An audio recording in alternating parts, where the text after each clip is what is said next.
Howdy! Wherever you are in the Philippines, outside of Philippines, on Earth or in the universe. Hello, welcome back to my Cucina, your Cucina too. As part of our Q-Lam series or our everyday ulam, gagawa tayo ito ng parang hindi ko alam kung merienda ba to o breakfast. Because ito ay request ng anak ko. Kawawa naman, kagagaling niya lang sa shooting, pagod na pagod, at nagre-request siya ng something sweet pero kinda heavy kasi kailangan niya ng sugar rush dahil meron pa siyang meeting. So, ito ang tinatawag kong taran! French toast with banana crunch.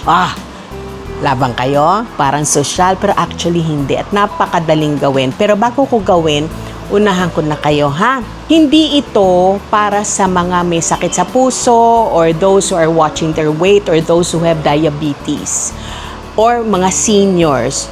Kasi sasabihin, tita, baka masyado namang fatty or hindi. Ito ay para sa mga healthy, mga bata. Okay? So, ang kakailanganin natin syempre ay tinapay. Ngayon, ang maganda sa reseping ito kasi bukod sa gagawa natin siya ng magandang texture, matatakpan natin siya. So, kahit dulo nung loaf ninyo, pwede nyong gamitin.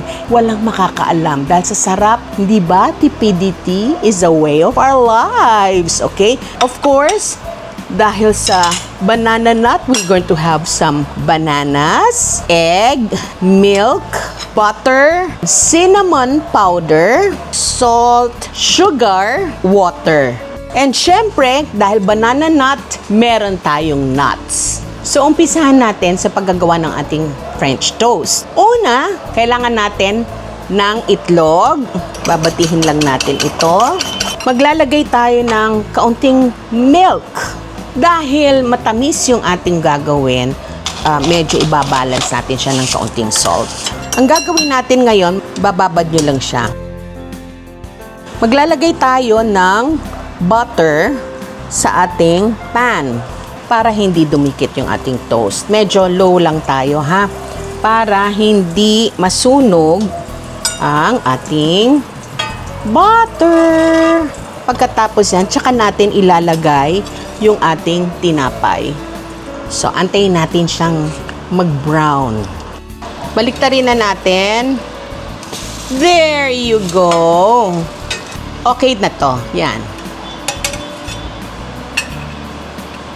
Ngayon, gagawa tayo ng parang caramel sauce para ipang-tatapping natin na sosyal. Maglagay lang kayo ng konting asukal lang. Siguro sabihin na natin mga 2 to 3 tablespoons. Ito ay iinitin natin.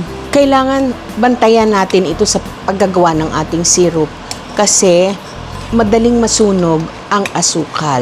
Habang siya iniinit, magtutubig siya. Tapos tsaka natin lalagyan ng butter. Lagyan natin ng konting water. Okay, aantayin natin siyang maging syrup. Pag natunaw na yung sugar, maglalagay tayo ng butter. Ngayon, may option kayo kung gusto nyo lagyan to ng milk para caramel na siya. Kung gusto nyo, lagyan nyo ng konting salt para salted caramel na siya. Pero sa akin, okay na to. Yung iba, naglalagay ng vanilla. Tatamisan na ako Sa akin, okay. Tsaka nagtitipid tayo, di ba? So, okay na to. Patayin na natin. Doon sa ibang recipe, usually pag fruits, ilalagay nila ito sa syrup para nakasirup na siya. Ako hindi. Gusto ko yung fresh pa din. May freshness pa rin ng fruit. Kasi pag nilagay ko ito dito, which is okay, kaya lang labsak. So ako, ilalagay ko na siya on top para damang-dama mo pa rin ang saging. Ibubuhos natin to. Ito, hindi masyadong malapot yung ginawa ko. Alam mo, sa cooking, ang maganda kasi yung hindi lamang yung lasa, kundi yung tinatawag nating texture. Hindi lahat labsak, hindi lahat malambot o matigas. Kailangan may malambot, may matigas. And this is one way, yung nuts. Actually, kung may budget kayo, ito kasi almonds to na pasalubong sa akin ng asawa ko because I really love almonds. Ngayon, kung wala kayong budget, pwedeng mani, kasoy. Nagkataon lang na meron akong ganito kasi yan ang pasalubong niya sa akin ng isang araw. This is whipped cream. Optional, pwedeng ganito na lang to. Kaya lang, favorite kasi ng anak ko to. So, kung wala kayong ganito, pwede naman yung ordinary cream, ibibit nyo lang ng ganyan. Pwede sa mixer o kung talagang matyaga kayo.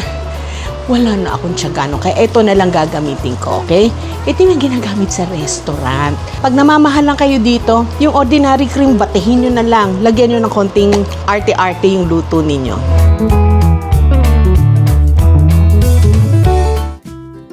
Nandito pa rin po tayo for another practical recipe.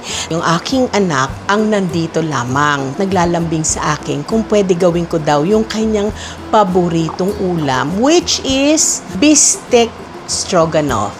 Parang kasi yung beef stroganoff may pagkasosyal ng konti, di ba?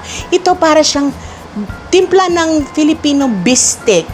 Pero sinusyalan natin ng konti, kaya beefsteak stroganoff. Manood kayo kung gusto ninyo ng isang bagong recipe. Ngayon, ang kailangan lang natin dito is of course ang ating sukiyaki beef, mga 350 grams to 400 grams. Gusto kasi ng anak ko, favorite yung cut na sukiyaki cut. But you can use other cuts like yung mga tapa cut, sirloin, or minute steak, or whatever. Pwede din kayo gumawit ng pork steak, pork sukiyaki na mas mura, manipis din. Pero ang importante kasi dito, yung timpla. Okay? So, in a bowl, maglalagay lang tayo ng mga 1/3 to 1/2 cup toyo. Para lang kayong gumagawa ng beef steak. Maglalagay tayo. Ito siguro mga 3 kalamansi. Dahil naglagay tayo ng kalamansi, importante na maglalagay tayo ng kaunting asukal para hindi masyadong maasim. Tapos, syempre, pepper. Importante na titikman natin ito. Dapat, ang lasang hinahabol natin ay alat sa toyo, tamis sa asukal, asim sa kalamansi, at konting pepper para meron tayong pantulak. Papaagawin lang natin. So, sa first try natin, tikman natin, ha? Aba, swinerte ako kaagad. Imamarinate natin itong ating beef. Pag linuto natin itong beef na to, isasama natin yung kanyang marinade. So, kahit maikli lang yung marination time natin, okay lang. So, medyo ganun-ganun, dut-dut-dut din lang natin para magpakilala sila sa isa't isa. Marinade, karne, marinade. Okay, friends na kayo. Okay, so pag friends na sila, handa na natin sila lutuin. Iinitin natin ito, pero huwag masyadong mainit kasi gagamit tayo ng butter. Ayaw natin na masunog ang butter. So, maglalagay tayo ng counting oil para hindi masunog yung butter. Bakit tayo naglalagay ng butter? Because beef and butter go so well together. Ito ay ating piprituhin kasama ng marinade. Yan. Ito talagang magtutubig. Gawa ng, syempre, may sariling katas yung karne. Hayaan lang natin siya. Okay? Parang extender na din para kumasya sa mas maraming tao. 2 to 3 people, lagyan natin ng mushrooms. Kung nagtitipid kayo sa karne, magdagdag kayo ng mga extenders. This is one way of doing that. Okay. Ngayon,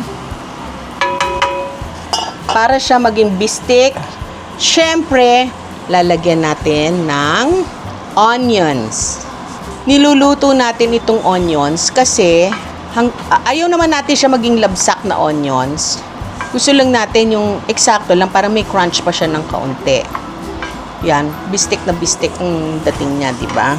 So ito, medyo nagwi-wilt-wilt na yung ating lalagyan natin ito ng cream. Medyo i-reduce lang natin ng kaunti yung sauce para mag-incorporate yung cream doon sa lasa ng marinade. Titikman natin kung bonggang-bongga na siya.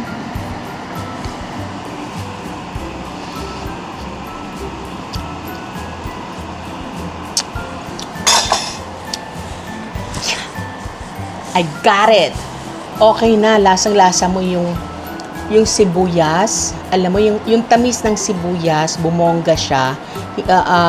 Tapos yung creaminess ng cream, nandun pa rin yung toyo, yung calamansi, yung a little sugar.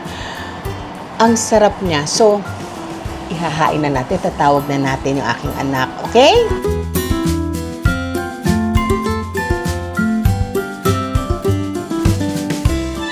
So, katulad ng sinasabi ko, kung gusto niyo po ng mga ganitong mga tips, ay mangyari lamang na kayo ay mag-subscribe, mag-follow, mag-comment down below, mag-share, magbigay ng stars. Oy, salamat nga pala sa nagpadala sa akin ng 50 stars. At sa mga nagpapadala pa, salamat. Tiyan mo, makakabili na ako ng cream ngayon dahil sa inyo.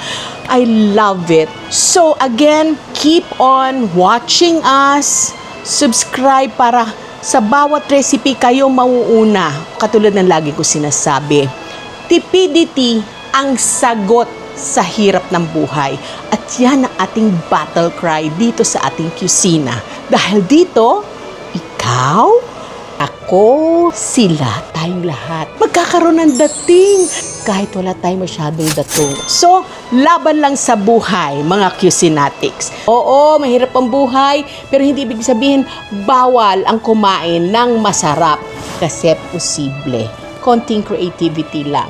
So, I'll see you soon for the next Culam. Dito sa ating kusina, kusina ko, kusina mo din. Okay? Bye! Pack up! Anak! Ito na yung request mo!